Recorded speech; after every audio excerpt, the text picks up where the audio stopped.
It's really exciting and wonderful to know how much support the Hong Kong government is actually giving to the community and also to business owners or startups in expanding the business and also developing in the years to come.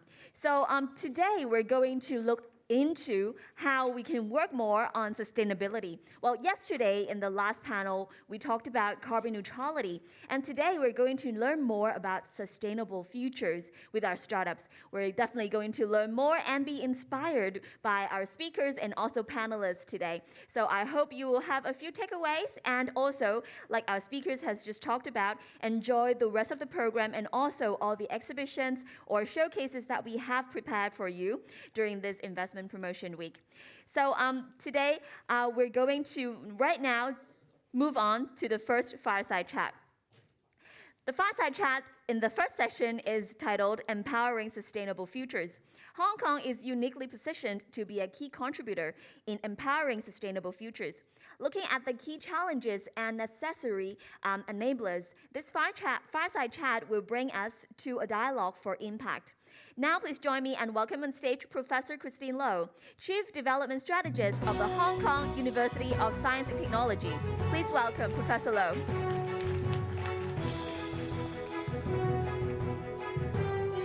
Next, we'll also invite our other speaker, Ms. Karina Ballin, CEO and co-founder of W Hub. Karina, please.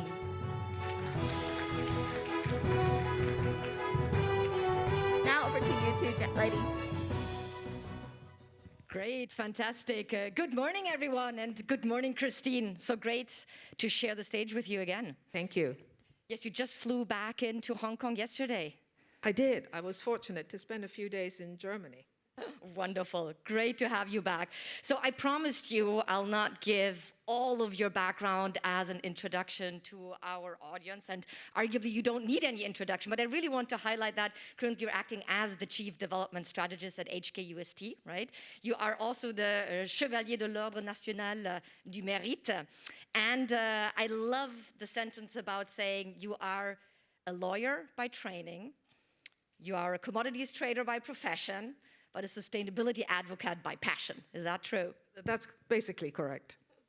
Fantastic. So have a look on the website. Christine is very, very active on several board member roles, advisory on sustainability roles, and you have been very active in the public sector for a long, long time.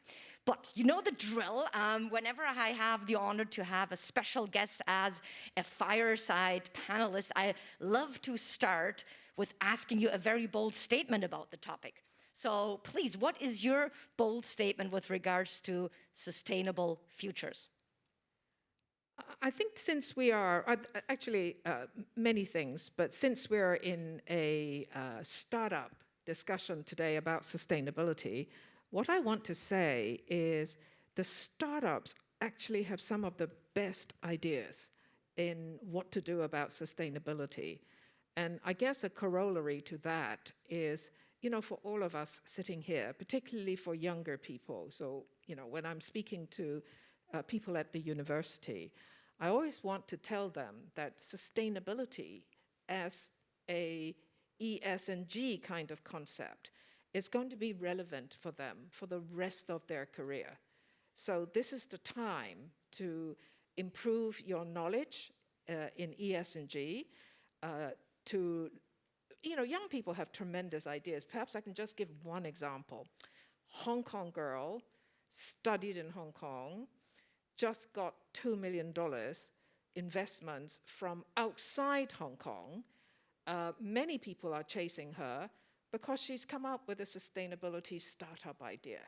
So, these innovative ideas, I think, are coming from younger people because they understand certain things that perhaps for those of us who are older, we weren't born with it. So I think younger people understand more about data, artificial intelligence, how to, put all the things kind of together. They have a kind of edge. And I think that's really great to know that they are here in Hong Kong.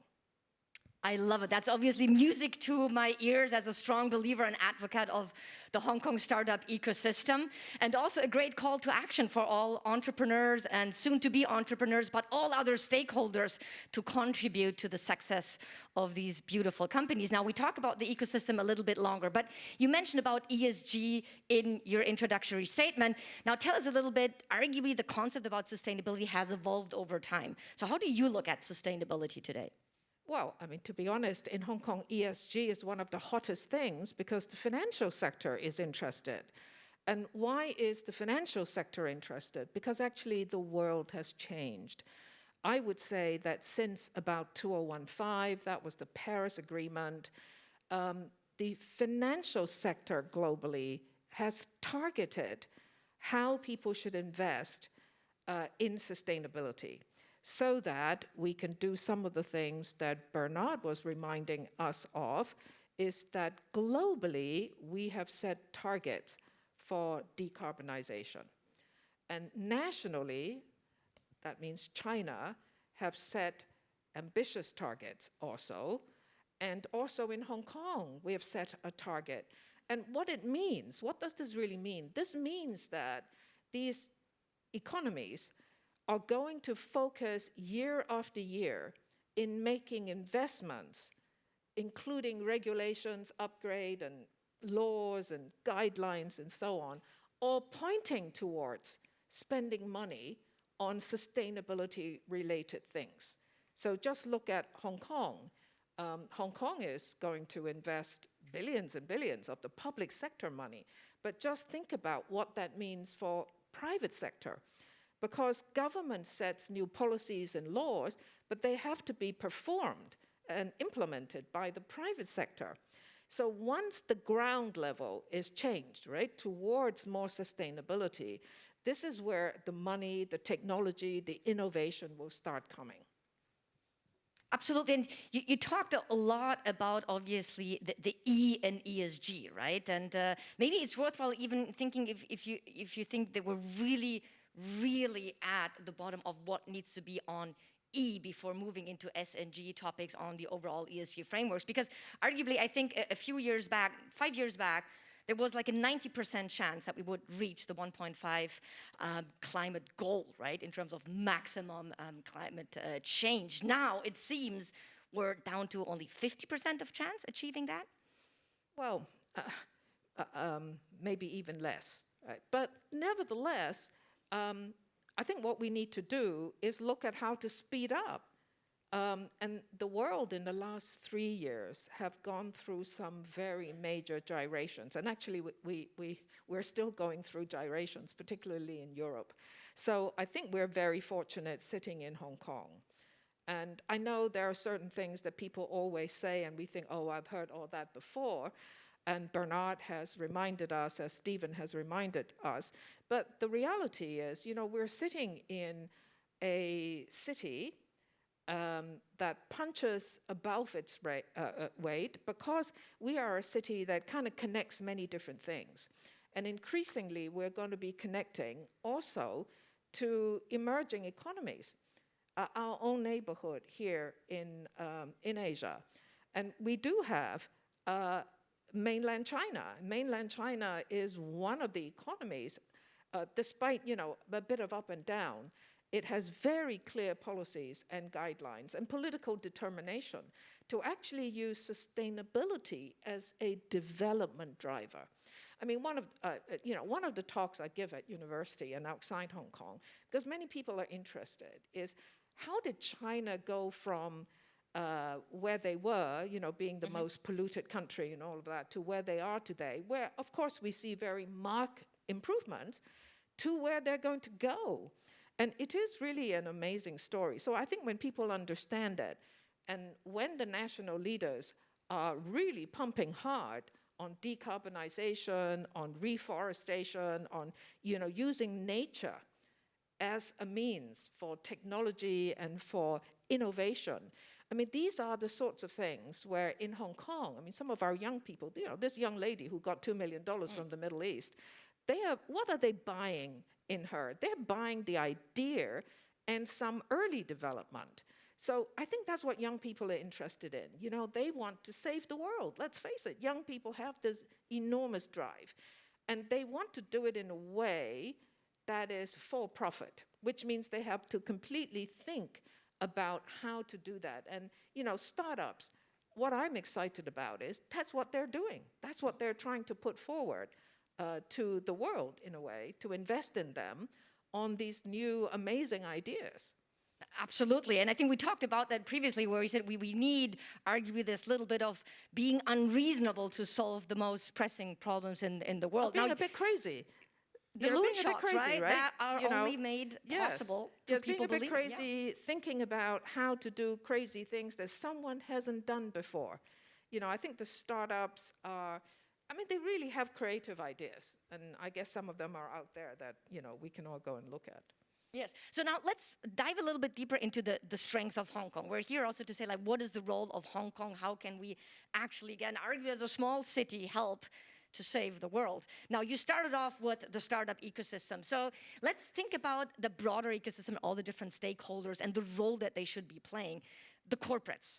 So how do you see their role in contributing and supporting that positive change? Well, the corporates, you have the big and the small and the tiny. It just so happens that the startups are the tiniest. But I just want to make this emphasis because startup is part of the private sector. We have major big companies in Hong Kong that are investing actually all over the world. I would like to think that some of these enormous wealth in Hong Kong will actually start looking at some of the startups here, but they are beginning to do that. But there is one sector I really want to touch on about the so-called SMEs. Actually, Hong Kong has some extraordinary SMEs that have been around for a long time. And let us not forget where has been our roots. So some of our most innovative roots have come from manufacturing. And the important thing about manufacturing is whatever idea you have, you probably end up having to make something. And if you have to make something, you need to know how to make it. And Hong Kong, because of our previous generations of manufacturers who actually are still making things in mainland China and elsewhere, there is a pool of knowledge. And I mean, I'm not going to name names, but I know some people in Hong Kong in the sustainability area who have technology that are really really amazing, that are being sold and bought outside Hong Kong. I see them as kind of like the hidden talent here, because many people kind of think manufacturing is not sexy. People think about, oh, I want to do, sort of financial services. But let us not forget, money is there to invest in real things. So in the end, if we're going to end up having to produce something, right, make something, or the machinery that goes into making something, and then the product itself, those things are what actually some of our manufacturers really understand. And those companies have now also gone through a generational change. So Hong Kong has this really interesting group here. And another group of people that we seldom talk about. Hong Kong is a great shipping center. But shipping, logistics, we think, oh, well, really boring. Well, they're not, because everything has to move around the world. Technology is important to this area. So, we all know about our subway system, because that's world-hitting. Or we forget we have a great shipping center. Most of the ship owners who sit in Hong Kong, their ships never come to Hong Kong.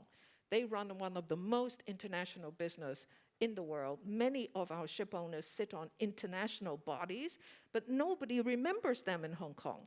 Now, because of sustainability, the International Maritime Organization have already set up targets for where international shipping have to decarbonize. So that means our ship owners sitting in Hong Kong have to invest hundreds of billions of dollars in this enterprise. Where's that business going? And let us also see where the shipyards are in the world. They're in China, Japan, and Korea. So who is going to be looking at what kind of fuels they're going to use, what kind of gizmo they need to retrofit their ships with? All kinds of things. So we sometimes in Hong Kong, we forget about these things that we previously thought was unsexy. But my God, they're the future. Yes, well, I'm originally from Germany, so talking about making money out of unsexy businesses. But the thing is, I think it's very important actually to let our international, I know we have multiple countries and people from around the world calling in. You made a very important point. We're talking over 350,000 SMEs in Hong Kong, right? So just imagine the power of putting a tech filter on helping all these companies operate and innovate more effectively and more impactful. And the maritime sector, I think, is a very beautiful example where, again, talking about the diversity of the tech and innovation sector here in Hong Kong, maritime tech is one of the fastest growing sectors here, with amazing solutions being actually invented here in Hong Kong and then exported overseas. Absolutely. Well, and for Invest Hong Kong, you want people to come here and invest here. Well, there are actually numerous of these sectors, including, property. So we talk about prop tech. There is fintech week going on, right? So we have prop tech, but it's actually green prop tech in the future. And we need to digitalize, and we've been talking about that for a long time. And, decarbonization, management of sustainability is all about digitalization. So the two have to be married and brought together. And in Hong Kong, we are dedicating lots of funds, including new funds that is coming from the policy address yesterday. So how we make use of all of that will be tremendous. And I do want to just say, because I've just come back from Europe, we're so lucky in Hong Kong.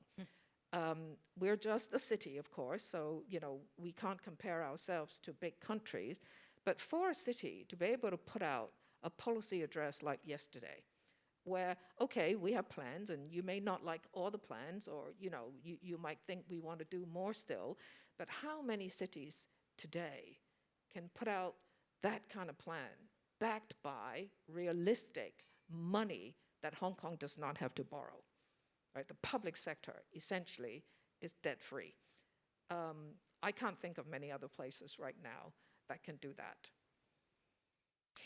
Wonderful. And now thinking about the private sector, and we kind of like a little bit demystified on the power and the sheer still potential that we're having.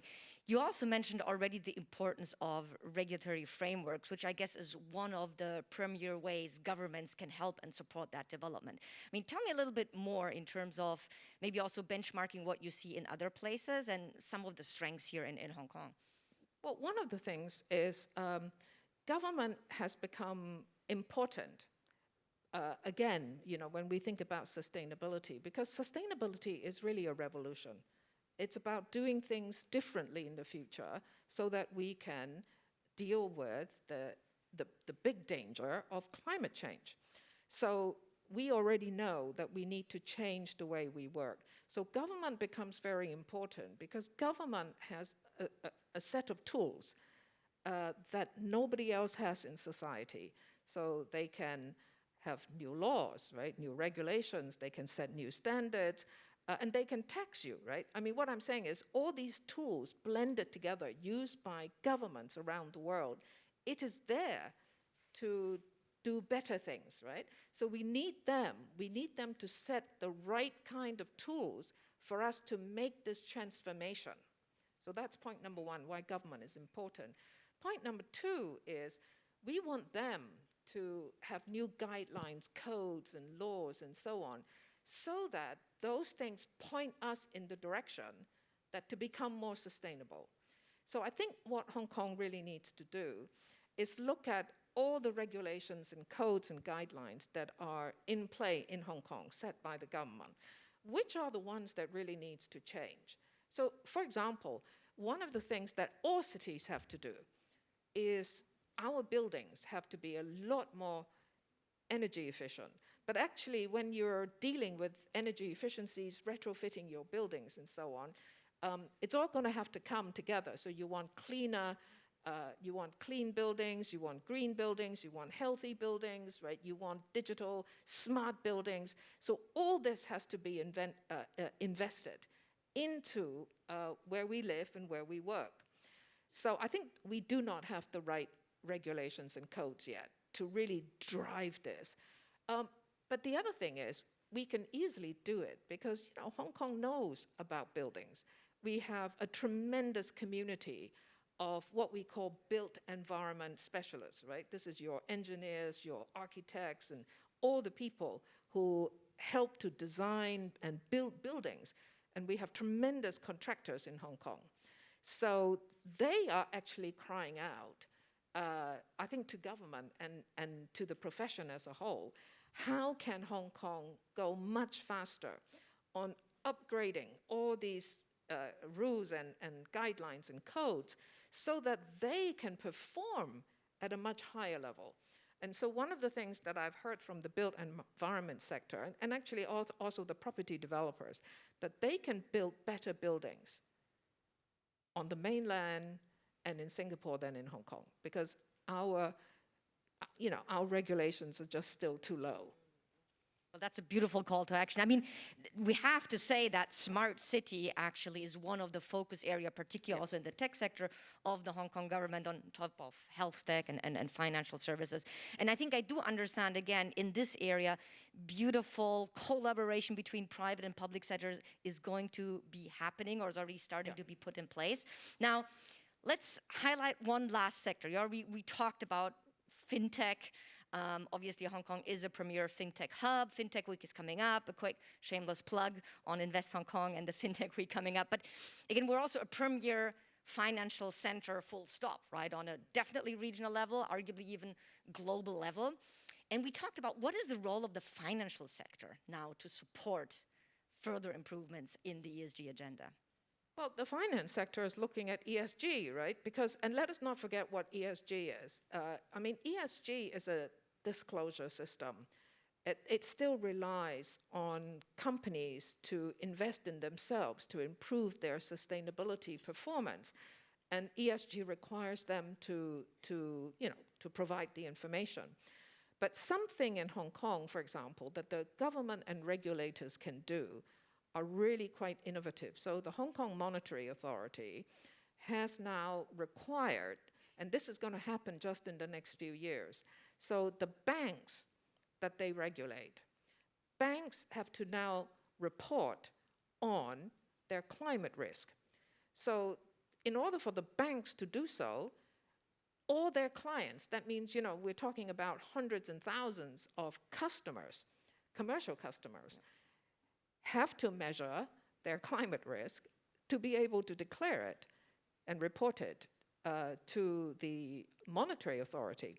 So this has created a completely new ecosystem where SMEs and, if you're borrowing from banks, if you're banking with banks, then in the next few years, you have to sort this out. So this one, you could say, little change in the regulation in Hong Kong is actually creating a tidal wave of interest amongst companies in Hong Kong. So I see this as quite kick-ass, actually. Many other economies, their regulators haven't done this yet. So I hope that we can look across what these things really mean. And I think for the government, they're going to kind of see how to align things better so that every step that is taken by someone in the public sector is manifested over the whole economy. Absolutely, and I truly agree. I mean, talking regularly also to the Hong Kong Stock Exchange, right? So not only the HKMA with regards to the banking sector, or even, private big banks. Just recently had a fireside chat with the CEO of Asia of JP Morgan. But I remember in our pre-discussion, you said all these ESG reporting, it's not enough. We need so much more money. How do we get there? Well, remember we talked about the revolution, right? The revolution is to change the way energy works, is to change the way of how we prioritize the importance of environmental functions, like the functions of nature. So this is already happening at the international global level. It has to be done at the local level by governments and cities and regions. So to do that, I'm afraid when we think about investments, right, because we're talking about trillions and trillions of dollars that have to be invested in this revolution. So I think there'll be the startups, right? They're small, but they are really at the cutting edge. You can look at a very favorable a return on investments where you have invested in the right things. Secondly is there are actually many, many different types of projects, waste plants and, how to deal with cleaning the air or cleaning water.